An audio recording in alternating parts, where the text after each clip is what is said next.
The city which produced the courageous defense against an overwhelming invading force was tightly knit. Many of them found themselves recently removed from constraining ancient governments.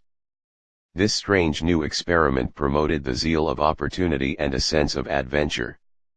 The population of Baltimore was doubling every 10 years. Hard-earned prosperity abounded. On the city streets large commodious masonry buildings replaced modest wood frame structures. Daily they found themselves engaged in the difficult business of survival. Daily trips to the markets were made for sustenance. The challenge of keeping warm in the cold, and the maintenance of sanitation were not the least of their arduous ongoing burdens. The boundaries of the city were only roughly defined. 50,000 citizens were confined to a few square miles. It is in this primitive context that neighbor depended upon neighbor, a salty mix of survival with dreams for a new land of freedom and opportunity. Much of the interaction required of this was conducted in the proximity of Market Street. Market Street hosted the main artery of citizen-to-citizen commerce of the city. Market Street was renamed Baltimore Street around 1814. International commerce centered on the harbor docks was the economic boon of the city. Robust importing fed the availability of choice European goods to Baltimore citizens. In 1814 there was a new challenge. The wherewithal of the new municipality would be tested in its defense against the invasion of the British. At stake for them was the survival of not only the city but of the new nation. Where possible, Baltimore commerce directed its energy to the support of the aims of the militia. Taverns hosted military meetings and civic meetings. Coffee house proprietor Thomas Ryan took to an ironworks business, producing cannon balls, musket balls, and various ordnance. James Hazlitt refurbished guns used during the Revolutionary War for an economical reuse. Militia training exercises and discipline were carried out in the dusty streets of Baltimore. Such exercises included marching and parading and even the firing of arms. Regiments and companies had assigned rendezvous locations throughout the city. Although Baltimore realized the impact it had on the nation when the British attack on it had been unsuccessful, it could not have had an inkling of the long-range impact on the nation and the world in planting its seed of tribute through the pen of Francis Scott Key. His lyrics were inspired by its dramatic plight and rescue and given the name The Defense of Fort McHenry. Soon thereafter these lyrics were retitled The Star-Spangled Banner. The Baltimore City Council passed several measures to immortalize the hour in perpetual remembrance, such as the building of the Baltimore Battle Monument. However, Francis Scott Key's lyrics would achieve this goal with far more visibility. Articulated by the pen of an astute and feeling witness, the final penning by Key was recorded for the annals of time and history in the Gadsby's Indian Queen Tavern on Hanover Street in Baltimore. Gadsby's Indian Queen Tavern was one of Baltimore's major taverns. While Baltimore's finest hour is recounted universally in the singing of the Star-Spangled Banner, explicit attribution to Baltimore City by it has been lost.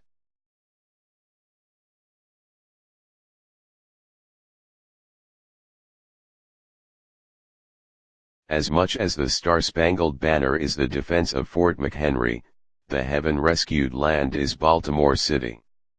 Much attention has been given to the climactic bombardment of Fort McHenry. This attention and importance justifies the examination of the community which produced it. Further exploration of names and places familiar to us from the Battle of Baltimore in the context of the 1814 Baltimore community and culture can produce a deeper holistic understanding.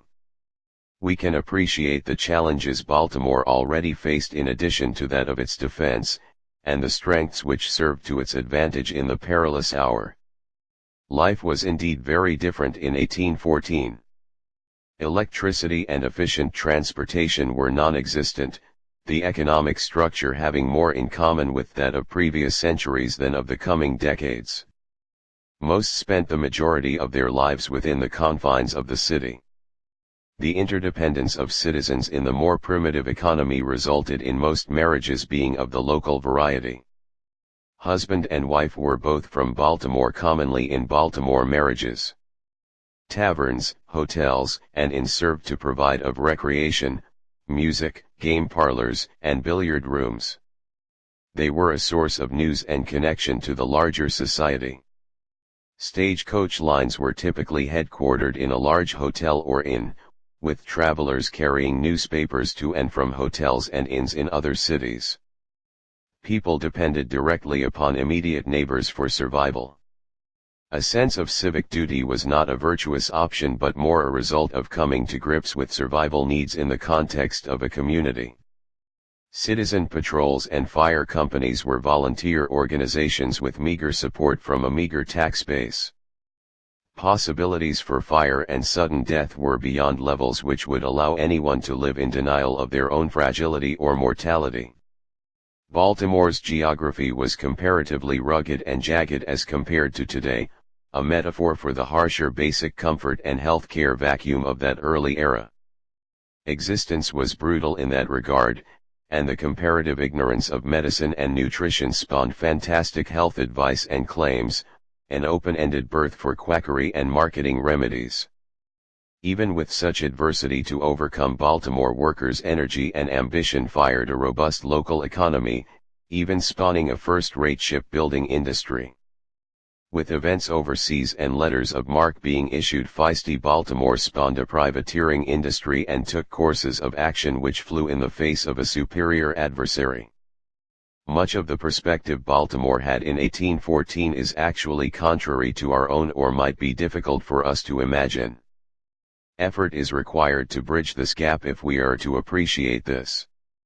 1814 Baltimore perspectives on life and death shaped their cultural expressions and attitudes.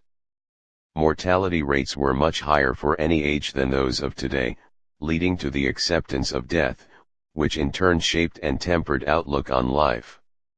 The one-year anniversary of the battle in Baltimore on September 12, 1815 was staged as a funeral procession, a somber occasion with the strictest of decorum, replete with a hearse in remembrance of those who fell.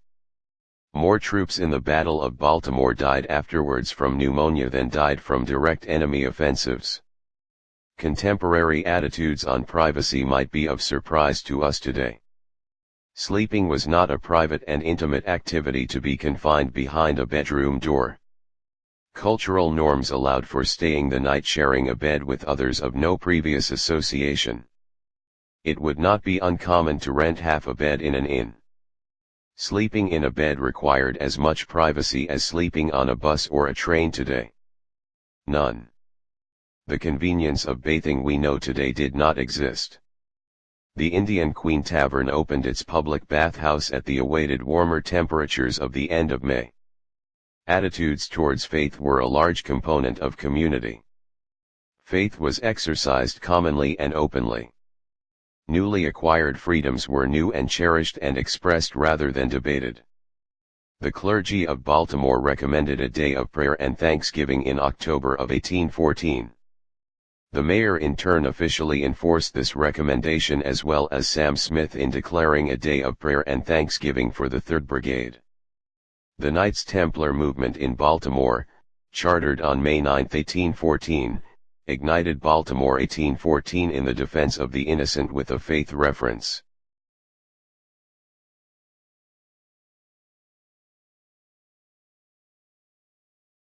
Baltimore's taverns served the local population and travelers equally.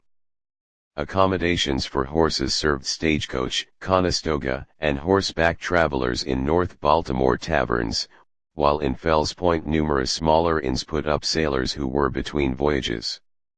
Taverns, inns, and hotels were not located around Baltimore's docks. Real estate immediately around the harbor was devoted more to any storage needed in loading and unloading of cargo or the auctioning of cargo. Some of the larger properties in the immediate location of the harbor were advertised as suitable for service as a house or warehouse. The smaller inns and taverns scattered elsewhere were dual or repurposed units suitable for housing. Many business concerns of 1814-era Baltimore were started and ceased with rapidity. The occupancy of a particular resident or business in a certain location was as short-lived as it is today. Tavern proprietorship commonly changed every few years. A few of the larger taverns, hotels, and inns such as Pamphilians and the Indian Queen maintained the same ownership for decades. The large inns and taverns were much more stable than the average business, and provided a location for pageantry and patriotic activities as well as their more common purposes. Barney's Fountain Inn hosted hundreds of guests for a highly ornamented dinner for Commodore Perry, naval hero of the Canadian front in February of 1814. Toasts and accolades in celebration of Erie's first and great hero were plentiful. Hotels such as the Indian Queen Hotel, where Francis Scott Key finished the lyrics of the Defense of Baltimore, served as a stagecoach depot as did the Fountain Inn. With the ownership of Gadsby, and after Jefferson, the Indian Queen became the pet of the presidents, replacing the Fountain Inn, which previously had that distinction. Presidential stopovers were a necessity of that era, not to be confused with presidential visits. The Fountain Inn was popular with Eastern Shore men. Comiskey's Tavern was a much less formal gathering place, while the General Wayne Inn was a more exclusive stylish hostelry for Western travelers, horse dealers, and cattle drovers. It also hosted auctions. Taverns were de facto headquarters for many militia companies, fire companies, and other organizations. Baltimore City was broken into 8 equal wards by its municipality. A tavern in each ward was designated for an important vigilance and safety vote in late August of 1814. Adjoining ward couplets were designated as military districts in 1808, each serving as exclusive recruiting zones for the existing 4 regiments of infantry, the 5th, 6th, 27th and 39th. At the time of the establishment of these militia districts, artillery, cavalry, and rifle companies attached to an infantry regiment. It was not until war was declared in 1812 that cavalry, rifle, and artillery regiments and the 51st Regiment of Infantry were established. Militiamen in these regiments had to report their membership certificate to the militia district officer of their military district of domicile in order to exempt themselves from service in the 5th, 6th, 27th and 39th. Taverns serving as militia meeting places or headquarters fell in line with the geographic convenience to the location where company members lived. For example, the 39th Regiment met at taverns which were generally located in the 1st and 2nd Ward, the 1st Military District, while the 51st Regiment had membership concentrations in the 1st Ward and the 6th Ward, and met in taverns on both sides of the city. Sam Smith recommended that each military district have an armory. While specific locations of these armories were never mentioned in the newspapers during wartime for security purposes, in 1816, when imminent threat had been removed, the moving of artillery to the circus is publicized in the newspapers.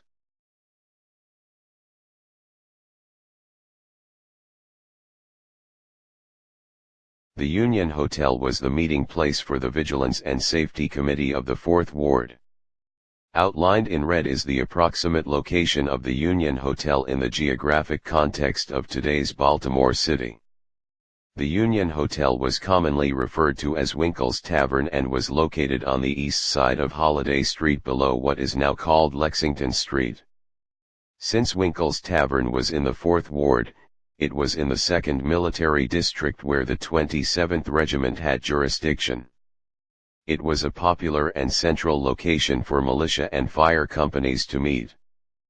Previously, Elizabeth Winkle and her husband James had operated a hotel on 24 North Gay Street, also called the Union Hotel. When her husband died at age 36, she opened this new Union Hotel in their residence here on Holiday Street and abandoned the one on North Gay Street. This map overlay shows the location where the new Union Hotel, called Winkle's Tavern on Holiday Street, was in respect to the layout of Baltimore today. Structures just south of Winkle's Tavern are rich in 1814 patriotism and fellowship. Winkle's Tavern was located next door to the theater, also called the New Theater, where an original singing of the Star-Spangled Banner is said to have taken place in October of 1814. Next door to the New Theater on the south side was McConkey's Tavern, also called the New Theater Tavern. An original singing of the Star-Spangled Banner is said to have taken place here as well. James McConkey was a captain in the 27th, commended for his service in September of 1814. But McConkey sold his tavern in the summer of 1815 due to bad health and had left city by October 1815.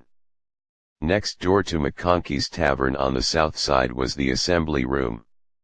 Up until now, the specific location of McConkey's had been forgotten, as it was never spelled out in contemporary documents.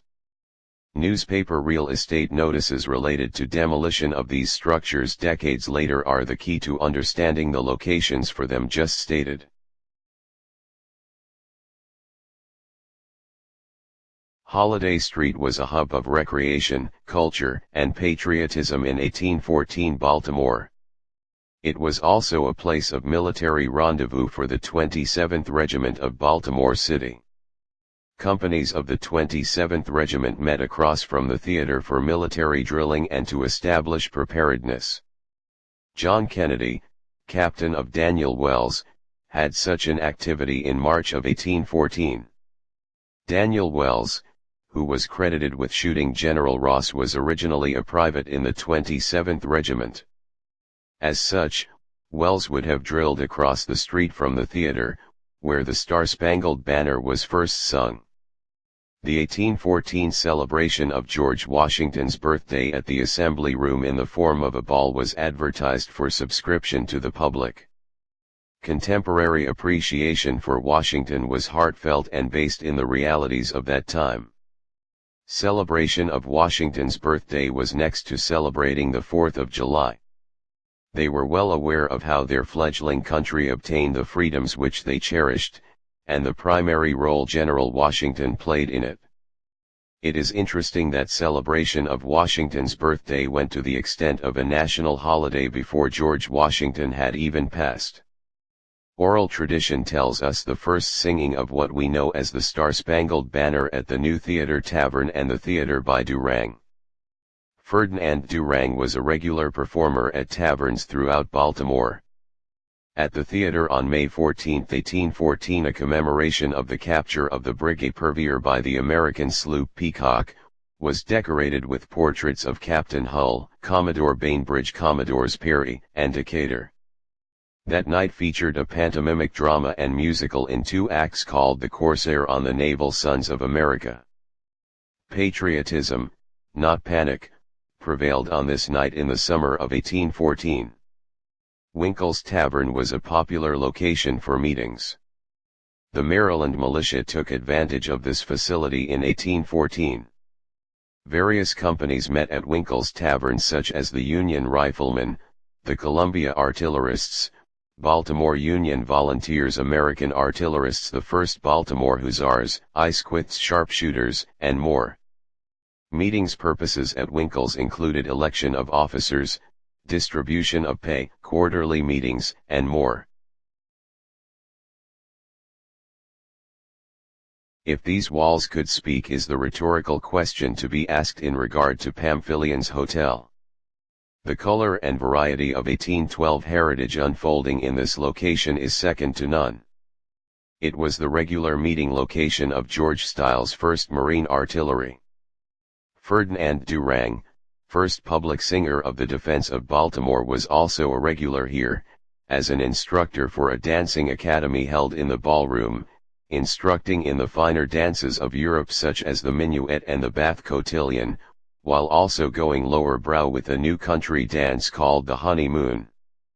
The Deptford Fire Company held its annual elections at Pamphilian's, a meeting which also served to recruit new members. The owners of the Hornet and Wasp met with agents at Pamphilian's Hotel to manage the business dealings of these legendary privateers. In response to the USS Chesapeake incident in 1807, shipmasters met at Pamphylians to draft a demand of the U.S. President to declare war. A meeting with a similar purpose was held by city leaders at Marsh Market, where the Discovery Zone now stands. The August 1814 Vigilance and Safety Committee meeting for the 8th Ward was held at Pamphylians Hotel. This is an overlay of Poppleton's map with current mapping of Google Earth. The area of Pamphylians Hotel is the area of focus. The location of Pamphylians Hotel may be deduced from a few facts.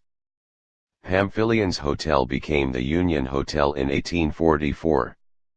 Late 19th century insurance maps indicate the location of the Union Hotel. Poppleton's 1822 map depicts a structure in the same location as the Union Hotel in the late 19th century.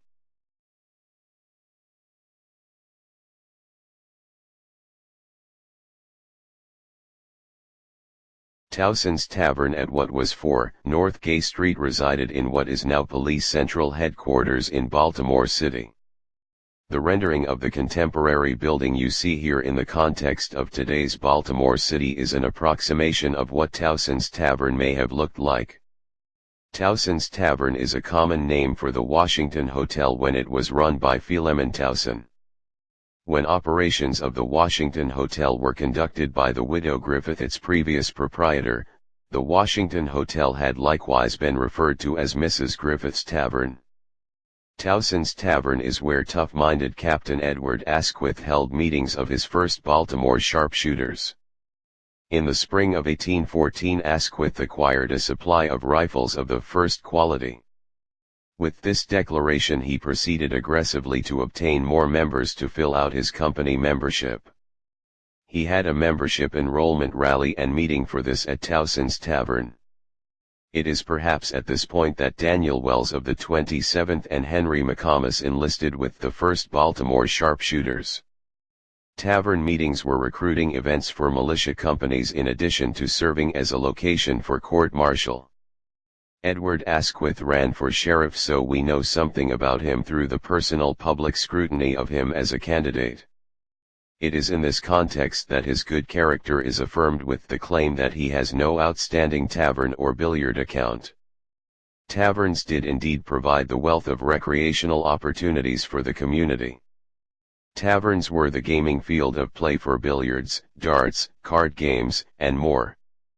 A meeting to discuss the Baltimore prisoners was held at Towson's Tavern in 1815. This was perhaps the last meeting related to the battle held at a Baltimore tavern. Andrew Tulloch lived across the street from Towson's Tavern.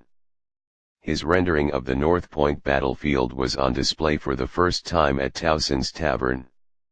William Warner's printing office was next door to Andrew Tulloch's coffee house, so one may presume that the battlefield map was printed by Warner. Warner's printing office was also across the street from Towson's Tavern. Fire companies consisted of the able-bodied men who were also suited for, and likely enrolled in militia companies. Fire company membership could include men from many different militia regiments. Men fought side by side with unlikely comrades from a militia standpoint. For example, artillery officers and infantry privates could have served together as hosmen. The following militia units are represented in the New Market Fire Company: 1st Regiment Artillery of Maryland, 39th Regiment, 51st Regiment, Company of Volunteer Artillerists, 5th Regiment of Cavalry, 1st Rifle Battalion, and more. The New Market Fire Company had regular annual meetings. New Market is now known as Lexington Market and resided in what was then the 1st Ward. William Keelholds was the custodian of New Market Fire Company badges in 1814. After 1812, this member William Keelholds opened up a long room located at his property in the 1st Ward across from the New Market. This long room was used for militia meetings of the Independent Rifle Company, companies of the 39th Regiment, and the artillery unit in which he was an officer, which was the 1st Company of the 1st Regiment of Artillery known as the 1st Baltimore Volunteer Artillery. William Keelholz also held fencing lessons in his long room. Keelholz's long room is the likely location for the annual meeting of the New Market Fire Company in 1814. A subway station now stands where Keelholz's long room was located. Like many defenders of Baltimore in September 1814, William Keelholz became sick after the battle and died within a short period of time. He died on January 15, 1815 and was buried in Zion Lutheran Burial Grounds. His wife remarried after his death to a member of the 27th Regiment. Keelholz and his wife were moved to Greenmount Cemetery in the movement in the 1840s to rid Baltimore City of burial grounds. In the spring of 1814, Baltimore realized it had to brace for the full brunt of a British and perhaps Russian onslaught. Sentiments ran to the extreme. But in the midst of dread and uncertainty there emerged an attitude of resolve and the need for cool expedients. The city came together. Men moved to form deeper bonds of resolve and unity. Efforts to promote Masonic allegiance girded men on a spiritual level. Archibald Dobbin, captain in the 39th Regiment, petitioned on behalf of Knights Templar for a charter of recognition on April 20, 1814 and was granted the same with amazing quickness from the Grand Lodge in Philadelphia on May 7, 1814. This was but the first stage of a larger plan. Masonic lodges reorganized under the Templars. Likewise, several such Templar encampments were formed along the coastal areas from Boston to Washington. The Templars had for centuries earned a reputation for quickly organizing and training armies to achieve success against formidable opponents. While the British were expecting to walk through untrained militia in approaching Baltimore, they instead found manifestation of the Templar credo. Perhaps the most well-known Templar, a founding member of the Baltimore encampment, was Sir Knight Thomas Boyle, a bold and wildly successful privateering captain of the Chasseurs, renamed as the Pride of Baltimore. Although fraternal and secretive bonds were deep across the adult male population of Baltimore within Masonic orders, calculation of a looming British invasion and the needed response thereto were not limited to that group alone. Fire companies needed to prepare for response to a possible catastrophic conflagration, even as many members of fire companies were also members of the Baltimore City militia essential to the militia response. As the British were burning Washington, the Mechanical Fire Company, consisting mainly of the Mechanical Blues of the 5th, met at Winkle's Tavern to discuss business of the utmost importance. The 1st Baltimore Hose Company also met at Gadsby's Tavern under the same edict. The Vigilance and Safety Committee were meeting at this same critical hour to vote and discuss rendezvous points for those summoned to dig and fortify entrenchments. Leadership in Baltimore was well aware of their tie to the future citizens of Baltimore. The city built the iconic Battle Monument not only with the aim of making a statement to current citizens and the world at that time, but also built it with the aim of connecting to future generations, thus reducing the degree of separation between them and us as much as possible. The Battle Monument told of many things. It told how the Baltimore regarded its gratefulness for deliverance. It told of the sacrifice of those who died in the course of sparing the city. It exuded the excellence they wanted to communicate and achieve with this message, to set the example and standard for the new municipality and even the new nation. The Battle Monument was at first named the Baltimore Monument. It was the spirit of the city which was celebrated at the time of the actual landmark events. Americans, as Republicans, were derided by Europeans as being ungrateful and barbaric. The Battle Monument dispelled both of those disparaging claims. It was artwork that could stand with European sculpture and monuments. Old Baltimore not only wanted to connect with future citizens but as well set and raise the standards and dignity of them.